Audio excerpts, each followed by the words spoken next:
இந்த உலகத்தில் வாழ்கின்ற நாம் எவற்றை தவிர்த்து எவற்றை செய்யாமல் வாழ்ந்தால் இறைவனுடைய ஆசீர்வாதம் நம்மீதும் நம் குடும்பத்தின் மீதும் நாம் செய்கின்ற செயல்கள் மீதும் இருக்கும் என்பதை இந்த இறை வார்த்தைகள் நமக்கு தெளிவுபடுத்துகிறது.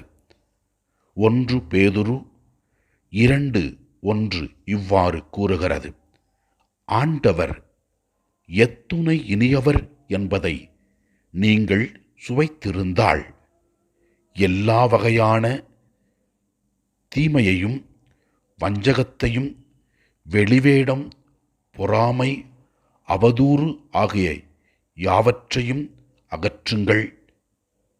இவற்றை நாம் அகற்றி நல்ல முறையில் வாழ்ந்தால் இறைவன் நாம் செய்கின்ற நல்ல செயல்களை முன்னிட்டு நமக்கு ஆசீர்வாதத்தை தருவார்.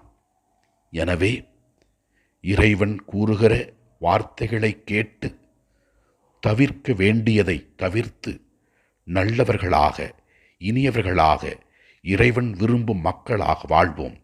இறைவன் நம்மை நிறைவாக ஆசீர்வதித்து அற்புதங்களை செய்வார்.